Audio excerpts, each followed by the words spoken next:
Autrefois, le four banal était un véritable lieu de rassemblement, incarnant la convivialité et la tradition autour du pain. À l'occasion du 60e anniversaire de notre comité des fêtes, nous rendons hommage à Monsieur Guy Girottelme, premier président du comité des fêtes de Poligny, à travers des événements mettant en lumière la légende du pain et des scènes de vie de notre territoire. Nous allons vous conter la légende du pain. Autrefois, au cœur des montagnes, niché au pied du col du Noyer, se trouvait le petit village de Poligny. Ce village isolé vivait principalement d'agriculture, ses habitants étant des paysans dévoués à la terre et aux traditions ancestrales. Le seigneur du village, bien que strict, permettait aux villageois d'utiliser le four banal, un grand four en pierre situé au centre de la place.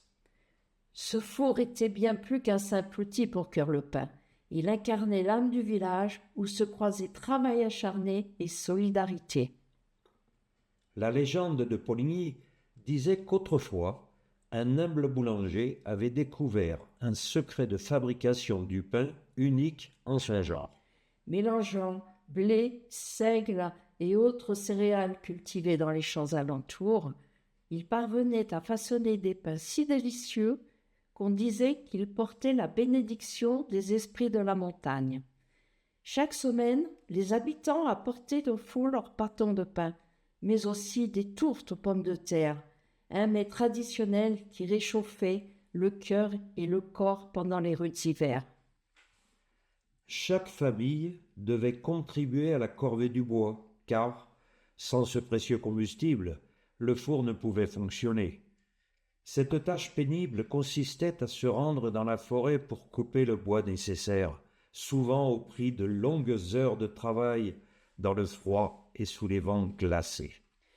Les journées de travail à la ferme étaient déjà longues et difficiles, et cette corvée ajoutait un fardeau supplémentaire aux paysans.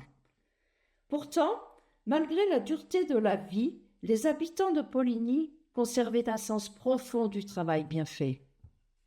Les champs de céréales qu'ils cultivaient avec soin représentaient bien plus que des moyens de subsistance. Ils symbolisaient le lien intime entre l'homme et la nature, entre la culture et l'agriculture. Les paysans, à la sueur de leur front, savaient que chaque épi récolté était le fruit d'un travail acharné et d'une lutte constante contre les éléments. Chaque semaine, les villageois se rassemblaient autour du four pour cuire leur pain, partager leurs tourtes et raconter les nouvelles du village. Ces moments de communion étaient rares mais précieux, des instants où l'on oubliait la rigueur des journées pour retrouver un peu de chaleur humaine. Le four banal devenait alors un lieu de rencontre, de rire et d'échange. Au fil du temps, Poligny continua de respecter ses traditions ancestrales, où le travail et la solidarité étaient les maîtres mots. Et bien que la vie fût rude, les habitants savaient que dans la chaleur du four, ils retrouvaient un peu de ce qui donnait sens à leur existence, à savoir la persévérance, la communauté et l'amour pour leur terre.